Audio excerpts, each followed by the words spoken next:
my PhD journey, and even just before starting it, I used to think that a career in academia was the dream. Complete freedom for intellectual experimentation, none of that dog-eat-dog vibes so common in the corporate world. Just me being a child playing around with different ideas, theories, methods.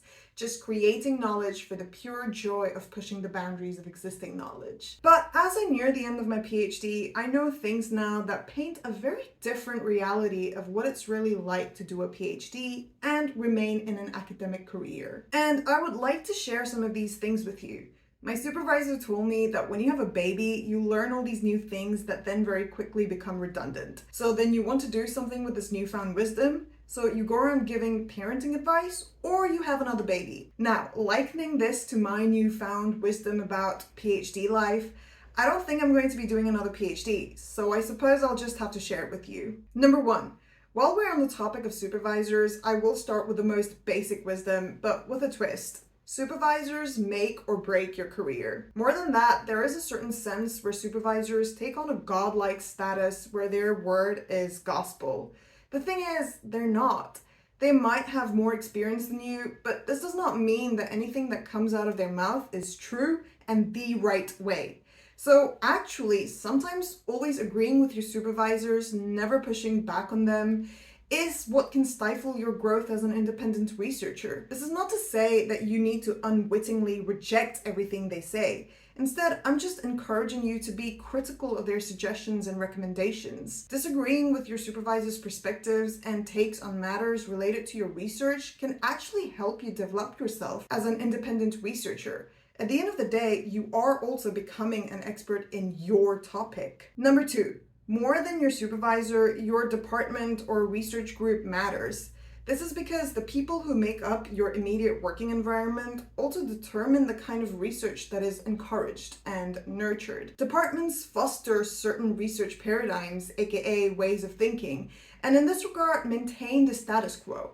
So if your research is aiming to largely deviate from the status quo of a particular department, you and your research will feel misunderstood. To avoid this, I highly recommend that you ensure that your research aligns with not just your direct supervisor, but also the broader department that you find yourself in. Speaking of departments, this brings me to my third point, which is competition. Despite academia constantly emphasizing the importance of collaboration, it is intensely competitive. While no one might say it out loud, know that your peers and colleagues are competing with you. The fact that best presentations or best papers still exist in conferences should tell you something about the competitive nature of academia. And this is required because at the end of the day, there are only limited jobs in academia. Far too many PhD students graduate every year and not very many academics retiring each year. So while there is internal peer-to-peer competition, there is also immense external competition. We know very well that we live in the world of academic metrification, and metrics just help manage competition better. Look no further than the measurement of academic success through someone's H-index. The entire purpose of this metric is to reward those who can publish loads of articles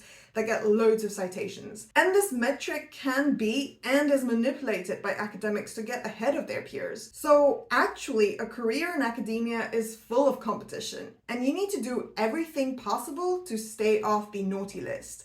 And yes, naughty lists actually do exist. The next thing that nobody told you about doing a PhD is that they are really lonely. Everyone knows PhD students have no social life, but more than not having the time, energy, or money to having a social life, intellectually, you become lonely. Because non-academic folks don't really care about the things that you and your research care about and are consumed by. And especially if you're someone who is doing critical research, where the knowledge that you're creating is critiquing and deviating from the norm, then you are bound to be lonely in the way you think about the world. And finally, the intense uncertainty and anxiety that you feel throughout your PhD up to the very end and also after. Because a PhD is not just education where you strictly learn something. You produce new knowledge by asking questions and answering them. The thing is that there are no right or wrong answers, so that can lead to some crazy anxiety. There's almost a sense where you can never be too sure. You feel paralyzed by the amount of independence and responsibility that you have. So you need to get quite comfortable with actually not having all the answers. And more than just the anxiety that stems from your own research,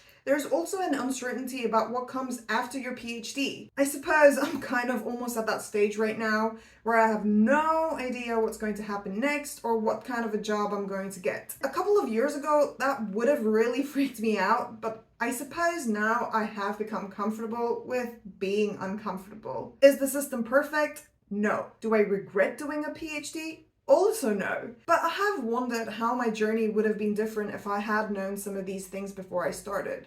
I will say that I have really enjoyed creating new knowledge and getting to grips with the knowledge production process though. It has still allowed me to be a child who has continued to play. I've just had to learn to navigate some of these things that I've just talked about. I hope you now know more about PhD life and academic careers than you did at the start of the video. If this video has brought you a new perspective about doing a PhD, then give it a like and let me know in the comments.